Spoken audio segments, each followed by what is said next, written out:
Começa agora o programa Antenor Prefeito. Bom, minha história está vinculada em parte a esse local aqui que eu estou hoje, que é a casa da minha mãe atualmente, do meu pai também, que faleceu recentemente.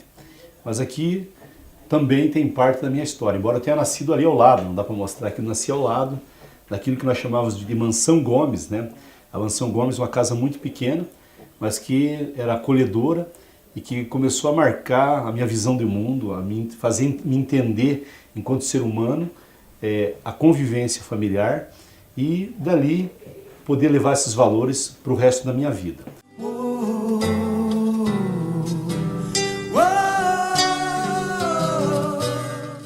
E eu muito cedo, né, fui um menino que aprendi que o meu jeito era estudar, eu gostava de estudar, eu gostava de ler, né?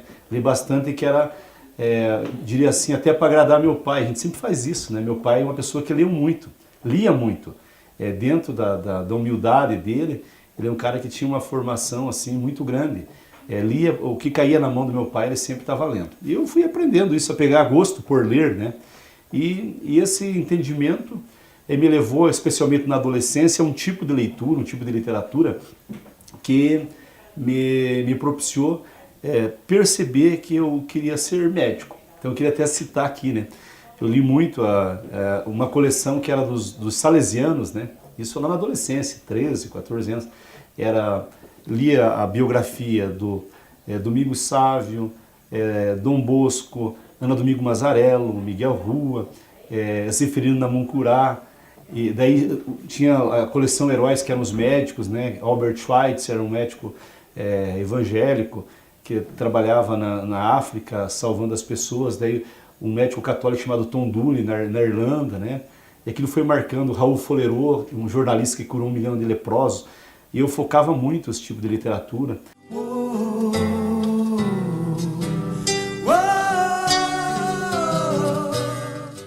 E ali já começava a nascer uma visão de mudança de mundo, de entender que eu seria capaz. E a medicina estava também entre essas questões, digamos, entre essas possibilidades da mudança do mundo, talvez do meu mundo e do mundo todo. E começo a pensar de forma séria.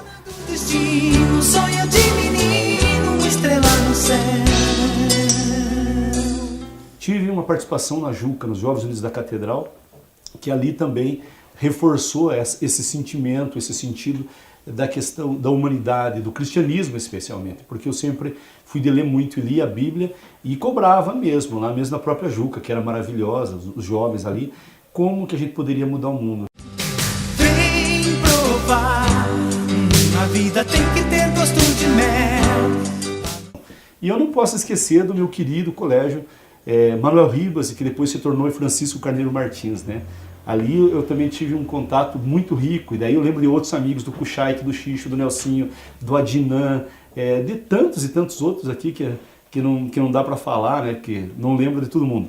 Mas aquele momento, assim, no colégio, também ajudou a marcar a minha iniciação na carreira política, porque eu tive o privilégio, né, de suceder o Luiz Fernandes Teche, no Grêmio Estudantil do Carneiro Martins. E ali foi uma coisa muito bonita, muito legal.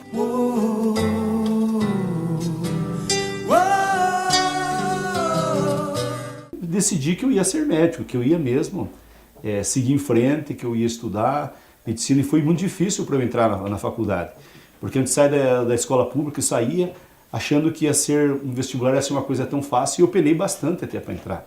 Como a maioria dos amigos da gente na época, que vinham de famílias de trabalhadores, que não tinham esse entendimento do que era enfrentar o vestibular, e eu queria ser médico. Mas a minha avó, um dia, depois de eu não ter passado no vestibular, ela falou: filho, é muito difícil isso aí, porque se você se formar vai ser difícil, e talvez medicina não seja para você. Eu falei: não, vó, mas é para mim, eu vou fazer. E com toda a dificuldade, eu tive a possibilidade, entrei na Faculdade Evangélica de Medicina do Paraná, na FEMPAR, e lá também comecei a minha luta, com toda a dificuldade, porque eu tinha que fazer faculdade e cantar em barzinho. Então, quem não sabe, eu já cantava em barzinho. Eu sempre falo para esse projeto de música que eu tenho aqui em Guarapuava, para o Surubim, que eu era um péssimo cantor, mas eu sobrevivia. A gente, até sendo péssimo cantor, vira cantor quando precisa sobreviver. Conheci a rosa branca, por ela me apaixonei, por ela tenho sofrido, meu bem, foi a flor que eu mais amei. E aí tive a ajuda da minha família, que se esforçava muito para me formar médico, junto, e especialmente o Alaor, dos meus irmãos, que jogava futebol, corria para lá e para cá, mudava de time, ia no interior de São Paulo, ia para um lado e para o outro, sempre estava me ajudando na medida do que ele podia. Quando ele descia a Curitiba, ele se assustava quando eu olhava as panelas lá, né? Que a nossa situação de estudante, de república, não era muito fácil, não era muito simples. Então essas coisas assim foram moldando a minha trajetória, a minha vida, a minha luta, e eu fui compreendendo um pouco mais o meu universo, aquilo que me cercava. Duvido que um homem queira tudo, quando tem quem não tem nada desde que nasceu. E quando fui fazer um trabalho numa cadeira, que era a cadeira de parasitologia, tinha um contato intenso com os barracos, com as favelas, com o sofrimento das pessoas. Aí deu um estalo na minha cabeça, falei, pomba, eu vim para mudar o mundo pela medicina, mas a mudança está na luta política. E em 89 eu vou ter o privilégio, já formado médico, de conhecer Luiz Inácio Lula da Silva, Lula, e que num dos seus posicionamentos mexeu profundamente com o meu entendimento político. E ali eu já estava um pouquinho mais intelectualizado, tinha lido bastante, tomei uma decisão de que o meu caminho político ele estaria vinculado ao Partido dos Trabalhadores, ao PT, à história do Lula. Clarei agora aqui na minha mão, brilho de estrela guiando meu coração. Então eu sonho numa sociedade justa e fraterna. E eu sou atrevido o suficiente de dizer que tem que ter pulso, tem que ter vontade para decidir. Eu não aceito o que eu vejo na política, não, mas nós só pudemos fazer isso aqui porque não dá. Dá para ir além, dá para fazer mais. Por que eu falo isso? Porque muitos e muitos anos nesse país a gente escutava, não, nós nunca vamos conseguir pagar a dívida externa, ela é impagável, nós nunca vamos fazer isso aqui, é impossível. E nós estamos vendo, as metas do milênio foram alcançadas, de combate à fome e miséria foram alcançadas com Lula e Dilma, foram alcançadas antecipadamente, a coragem dessa gente, porque você pode ir além. No município nós podemos fazer coisas maravilhosas, nós podemos ir muito além.